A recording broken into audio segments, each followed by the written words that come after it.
আজকে market economy নিয়ে একটু কথা বলবো, কিভাবে ক্যাপিটালিস্টরা ফ্যামিলিকে ভেঙে মার্কেট ইকোনমি ইনফ্লুয়েন্স করেছে। যাই হোক, তো সেটা বলার আগে যারা যারা পারিপার্শ্বের খবর রাখতে পারছেন না, নিয়মিত আপডেট রাখতে পারছেন না, তাদের জন্য আজকে আমি 3টে ভিডিও পরপর চালাবো। সেটা নিয়ে 2টো করে লাইন আগে বলে নেব, তারপর আমি আমার মার্কেট ইকোনমির কথায় যাব। চারিদিকে যদি খবর দেখা যায় আর শোনা যায়, ইনস্টা বলুন, ইউটিউব বলুন, টুইটার বলুন, এক্স, যেটা একটাই চারিদিকে খবর যে আমেরিকার কি হতে চলেছে, আমেরিকার অবস্থার 5 বছরের মধ্যে কি হবে, আর আমেরিকাকে কি করে বাঁচানো যেতে পারে। তো প্রথম ভিডিওটা আগে শুনুন। Today, Brazil, in our hemisphere, largest country in the Western Hemisphere south of us, cut a trade deal with China. They're going to, from now on, do trade in their own currencies, get right around the dollar. They're creating a secondary economy in the world, totally independent of the United States. We won't have to talk about sanctions in 5 years because there'll be so many countries transacting in currencies other than the dollar that we won't have the ability to sanction them. ইনি হচ্ছেন Marco Rubio, US এর secretary of state. ইনি কি বলছেন, ব্রাজিলের কথা বলছেন, সেটা আমরা বুঝতেই পারছি যে ব্রাজিল হচ্ছে দক্ষিণ আমেরিকার একটি অন্যতম গুরুত্বপূর্ণ দেশ।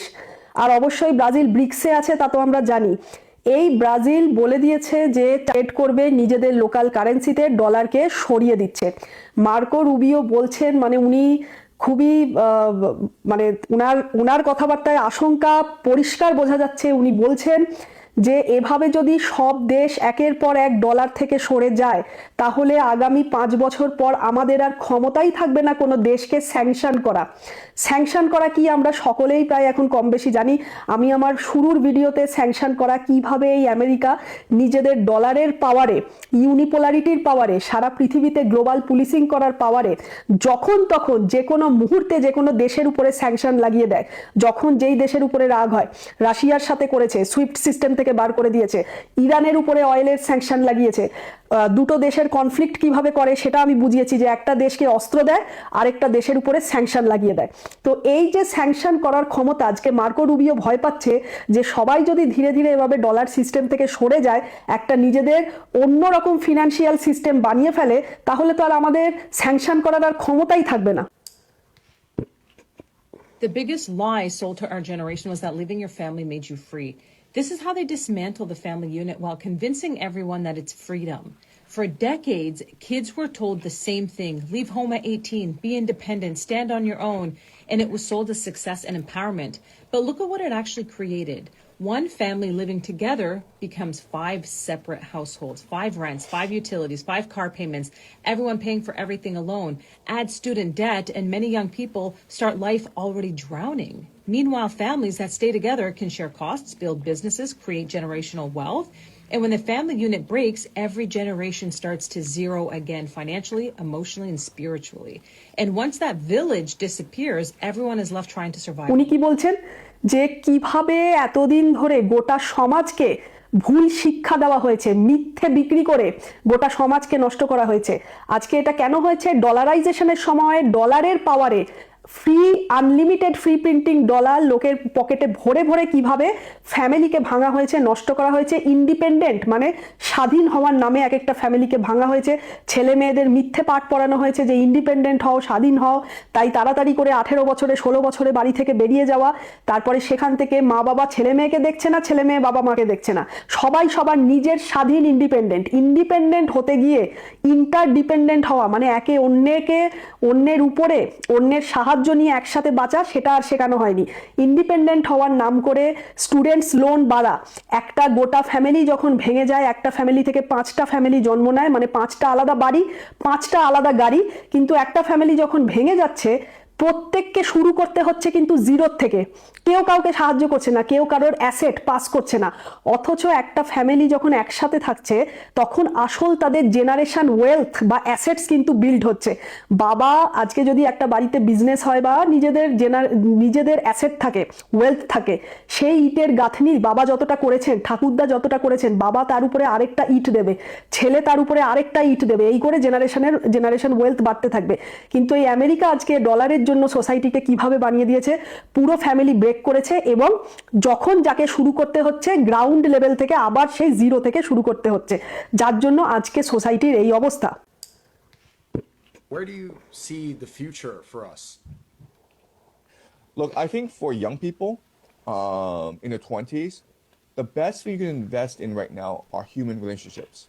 So cook dinner together, right? Be generous to each other. Go out and hike together. It sounds kind of weird now, but I guarantee you, if you were to do this and just focus on building relationships, like building friendships, and focusing on emotional bonds with each other, this is going to be this will be the best investment you will make in the future world, because a new world is coming, and people are going to have to stick together in order to survive this world. It's entirely possible that we'll have to move out of the cities and go back to farming. It's entirely possible this happens. In which case, it's probably important to have a community of people that you trust, that you love, working together to grow food together to support. এবারে সবচেয়ে interesting video 3 নম্বর ভিডিওটা, যেটায় একজন American Asian এক্সপার্টকে জিজ্ঞেস করছে যে কালকে আমেরিকার এই চরম যে দুঃসময় আসবে বা আসতে চলেছে, আমেরিকা কোল্যাপস যদি করে অর্থনীতির দিক থেকে, তাহলে কিভাবে আমেরিকাকে রক্ষা করা যায়। আর এশিয়ান এক্সপার্ট তাকে উপদেশ দিচ্ছেন যে একমাত্র উপায় হচ্ছে তোমরা ফ্যামিলি ইউনিটিকে আবারও নতুন করে সাজাও, আবারও তোমরা লোকের সাথে মানুষের সম্পর্ক, রিলেশনশিপ, ফ্যামিলি বিল্ট আপ, একসাথে সবাই থাকো, একসাথে সবাই রান্না করো, আবারও একসাথে সবাই নতুন করে গড়ে তোলো। এই অভ্যাসের মধ্য দিয়েই একমাত্র আমেরিকাকে বাঁচানো যেতে পারে, যেটা ডলারাইজেশনে নষ্ট করেছে, ডলারাইজেশনে একমাত্র সেই ইউনিটি, ফ্যামিলি ইউনিটিকে যদি আবার নতুন করে সাজিয়ে তোলা যায়, বাবা মা ছেলে মেয়ের সম্পর্ক, সবার সাথে সবার সম্পর্ক আবার যদি এক ছাতার তলায় আনা যায়, তবে গিয়ে যদি আমেরিকাকে বাঁচানো যেতে পারে। আজকে সব থেকে মজার কথা হচ্ছে, এখনো অবধি আমি বলবো যে বহু বাবা মা এরকম আছেন, ভারতীয় বংশ এরকম আছেন, বাবা মা এরকম আছেন, যারা দীর্ঘকাল ধরে আমেরিকা, কানাডা, অস্ট্রেলিয়ায় থাকার পরেও নিজেদের সংস্কৃতিকে ধরে রাখার চেষ্টা করেন, এবং ছেলে মেয়ে সেখানে জন্ম নেওয়ার পরেও, সেখানে বড় হওয়া সত্ত্বেও বাবা মারা সবসময় চেষ্টা করে যান। এরকম বহু বাবা মা আমি জানি, আমি দেখেছি, আমি চিনি। বিশেষ করে বাঙালিরা একটু সবসময় বেশি আলাদা ধরনের, এর থেকে বিশেষ কিছু বললাম না, কিন্তু গুজরাটি বলুন বা মারাঠি বলুন, নন বেঙ্গলিরা বিশেষ করে, তারা ভীষণভাবে নিজের রুটের সঙ্গে জুড়ে থাকে এবং সেই সংস্কৃতিটাকে আপ্রাণ চেষ্টা করেন নিজের ছেলে মেয়েদের মধ্যেও পাস করতে। যার জন্যই কিন্তু দীর্ঘকাল সেটেল হওয়ার পরেও আমেরিকাতে দেখা যায়, কানাডাতে দেখা যায়, একমাত্র ভারতীয় পরিবারে ছেলে মেয়ে বাবা মার সাথে অনেক দিন ধরে আছে, এবং সম্পর্ক চেষ্টা করা হয় যে যতটা সম্ভব সম্পর্ক একসাথে সবসময় গেট টুগেদার করা যায়, একসাথে হওয়া যায় এবং একসাথে থাকা যায় কিছুটা ক্ষেত্রে। কিন্তু যা অবস্থা ওয়েস্টের বাকি মানুষের হয়ে রয়েছে, সাদাদের মধ্যে, তাদের নিজেদের এইসব শেখানো কালচারের জন্য আগামী দিনে এদেরকে বাঁচানো, এদের অর্থনীতি যদি ডোবে, এদেরকে বাঁচানো ভীষণ কঠিন। কেন কঠিন? কালকে এদের অর্থনীতি খারাপ হলে এরা একটা ফ্যামিলির একজনকেই চাকরি দেওয়ার ক্ষমতা এদের থাকবে না। তাহলে এরা একটা ফ্যামিলি ব্রেক করে 5 জন যে বেরিয়ে যাবে, সেই 5 জনকে আলাদাভাবে এরা চাকরিটা দেবে কি করে? তার জন্য আবারও সবাইকে ওই ফ্যামিলির এক ছাতার তলায় না ঢোকালে এদের অর্থনীতিকে সামলানো, দুরবস্থা সামলানো ভীষণ কঠিন হয়ে পড়বে। আজকে একটা জয়েন্ট ফ্যামিলি যখনই ভাঙে, একটা জয়েন্ট ফ্যামিলি থেকে 5টা আলাদা নিউক্লিয়ার ফ্যামিলি তৈরি হয়। 5টা নিউক্লিয়ার ফ্যামিলি মানেই জয়েন্ট ফ্যামিলিতে যেই জিনিস একটা করে থাকতো, সবাই মিলে ইউজ করতো। 5টা নিউক্লিয়ার ফ্যামিলি, 5টা আলাদা বাড়ি, 5টা আলাদা গাড়ি, 5টা আলাদা ওয়াশিং মেশিন, 5টা আলাদা ব্যাংক অ্যাকাউন্ট। আর 5টা ব্যাংক অ্যাকাউন্টেও চলে না, এক একটা ফ্যামিলিতে স্বামীর আলাদা ব্যাংক অ্যাকাউন্ট, স্ত্রীর আলাদা ব্যাংক অ্যাকাউন্ট, তো 10টা 20টা ব্যাংক অ্যাকাউন্ট। তো এই সবের ফলে লাভ কাদের হচ্ছে? একমাত্র ক্যাপিটালিস্টদের। এই যে ডিস্ট্রাকটিভ, ধ্বংসাত্মক ইকোনমি মডেল, এটা প্রথম কোথায় হয়েছে? এই আমেরিকায় চালু করেছে, এই ওয়েস্টেই চালু হয়েছে। এরপর ধীরে ধীরে কিন্তু এই ধ্বংসাত্মক অবস্থা আমাদের দেশেও প্রবেশ করেছে। কোথায়? বিশেষ করে টায়ার 1 সিটিসগুলো, কলকাতা, বম্বে, দিল্লি, এসব জায়গায় ভীষণভাবে লক্ষ্য করা যায়। আর এই যে ওয়েস্টে আজকে যেই জায়গায় পৌঁছেছে এই ধ্বংসাত্মক কালচার, ফ্যামিলি ব্রেক করা, এমন জায়গায় পৌঁছেছে যে এখান থেকে ফিরে আসা কিন্তু প্রায় অসম্ভব। আমাদের দেশেও সেই অবস্থা হয়েছে। কলকাতা, মুম্বাই, কলকাতার পশ এরিয়া, কলকাতা, মুম্বাই, দিল্লি, সব কিন্তু সেমই অবস্থা হয়েছে। যে ইউএসএ বা আমেরিকা আমাদেরকে মোরাল সায়েন্সের লেকচার দেয়, যে আমেরিকা আমাদেরকে শেখায় যে সভ্য হতে, তাদের আজকে অবস্থা এই পর্যায়ে পৌঁছেছে যে আজকে 2024-এর তথ্য অনুযায়ী প্রায় প্রতিটি হাউস হোল্ডে লোক সংখ্যা হচ্ছে 2.53। 2.53, দুটো মানুষ নিয়ে একটা পরিবার হচ্ছে প্রায় 34%-এর মতো, আর বেশিরভাগ ফ্যামিলিতে একটা মানুষ নিয়ে একটা পরিবারে একটাই লোক, তা হচ্ছে 29%। তো একটা দেশের যদি প্রায় 65 থেকে 70%-এর মতোই এক একটা পরিবারে যদি পপুলেশনের সংখ্যা এইরকম দাঁড়ায়, তাহলে তার সোশ্যাল স্ট্রাকচার ভেঙে পড়বে না তো কি হবে? যেই আমেরিকা আমাদের মোরাল লেকচার দেয়, সেই আমেরিকা কি কি প্রচার করেছে এতকাল ধরে, কি কি করেছে সেগুলো একটু দেখি। ইন্ডিভিজুয়ালিজম, মানে আমার গুরুত্ব, নিজের গুরুত্ব বাকি দুনিয়ার থেকে সব থেকে বেশি, তার প্রচার প্রসার। ফ্রিডম, স্বাধীনতা। ইন্ডিপেন্ডেন্ট হওয়া। এছাড়া জব, এম্পাওয়ারমেন্ট, রাইটস, অধিকার। তারপর হচ্ছে ফেক টক্সিক বিষাক্ত ফেমিনিজম, উইমেন এম্পাওয়ারমেন্ট। এই সব কিছুর নামে আজকে সোশ্যাল স্ট্রাকচারকে কিভাবে ভেঙেছে। আর এলজিবিটি কিউ তো আমরা জানি তৃতীয় জেন্ডার, তাদের মধ্যে আবার অনেক রকমের ভাগ রয়েছে। এটাকে নিয়ে এবার যদি আমি বলি, যারা সত্যিকারেরই তৃতীয় জেন্ডারের মানুষ, তাদের প্রতি তো সবসময় আমার শ্রদ্ধা রয়েছে, কিন্তু এই ওয়েস্ট কান্ট্রিজ যা আবিষ্কার করেছে এলজিবিটি কিউ তৃতীয় জেন্ডার, 9% পুরো ওয়েস্টের, আমেরিকার 9%, ওয়েস্টার্ন নয় আমেরিকার বলছি, আমেরিকার 9% অ্যাডাল্ট নিজেকে এলজিবিটি কিউ এর মধ্যে ফেলে দেয়। এবারে এগুলো হচ্ছে ওকিজমের প্রভাব। এই সমস্ত কিছু কনসেপ্ট এই বিরাট মহান আমেরিকা থেকেই কিন্তু এসছে, আর সব সময় সেটাকে আমাদের ভারতে ঢুকিয়ে ভারতের সোসাইটিকে নষ্ট করার চেষ্টা করা হয়েছে। ওকিজম কি? ওকিজম হলো স্বাধীনতার নামে, ফ্রিডম অফ স্পিচের নামে, ইন্ডিভিজুয়ালিজমের নামে যা ইচ্ছে তাই করার স্বাধীনতা পাওয়াকেই ওকিজম বলে। আজকে এই যে মাই বডি মাই চয়েস এই বলে রাস্তায় যখন তখন প্রোটেস্টে নামা, সম্পূর্ণ কাপড় খুলে দিয়ে নগ্ন শরীরে মাই বডি মাই চয়েস বলা।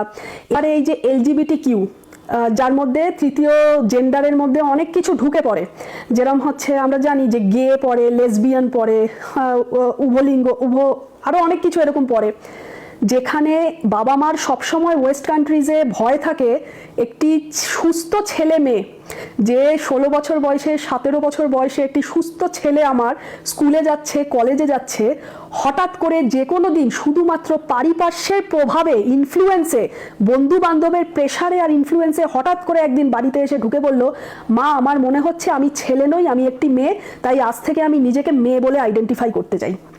সে কিন্তু আসলে তাই নয়। এগুলো হচ্ছে ওকিজমের কুপ্রভাব।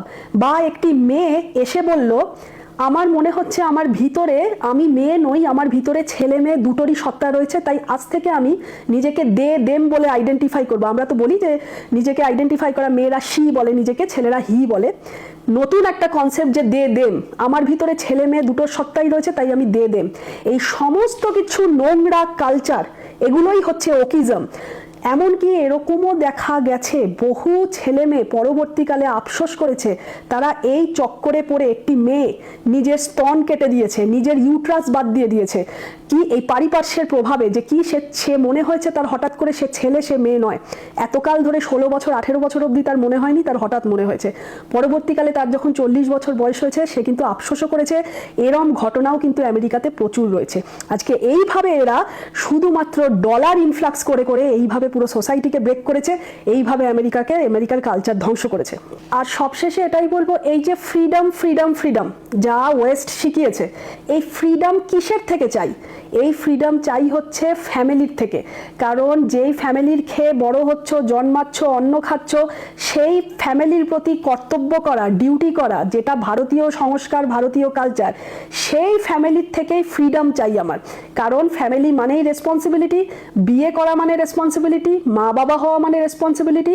আর প্রতি মুহূর্তে ফ্রিডম চাই মানেই হচ্ছে আমি ইরেসপন্সিবল হতে চাই, আমি সেই ফ্যামিলি থেকে বেরিয়ে আসতে চাই, আমি কোনো দায়িত্ব পালন করতে চাই না, অথচ আমি প্রতি মুহূর্তে রাইটের নামে, এম্পাওয়ারমেন্টের নামে, ইন্ডিভিজুয়ালিজমের নামে রাইট প্র্যাকটিস করতে চাই। আমার রাইট চাই, কিন্তু আমার ফ্যামিলির থেকে ফ্রিডম চাই। লাস্ট ভিডিওতে এটাই ওই মহিলা বলছেন যে ইন্ডিপেন্ডেন্ট হওয়ার যে একটা মিথ্যে শিক্ষা পুরো সোসাইটিকে দেওয়া হয়েছে, এটার ফলে আজকে এটাই মানে দাঁড়ায় যে একটা ফ্যামিলির ভিতরে থেকে, একই ছাতার তলায় থেকে, সবাই মিলে থেকে যে শেয়ারিং, কেয়ারিং, একে অন্যের প্রতি ইন্ডিপেন্ডেন্ট হওয়ার মিথ্যে শিক্ষা নিয়ে ইন্টারডিপেন্ডেন্ট হওয়ার শিক্ষাটাই কিন্তু নষ্ট করে দিয়েছে এই ওয়েস্ট কান্ট্রিজ।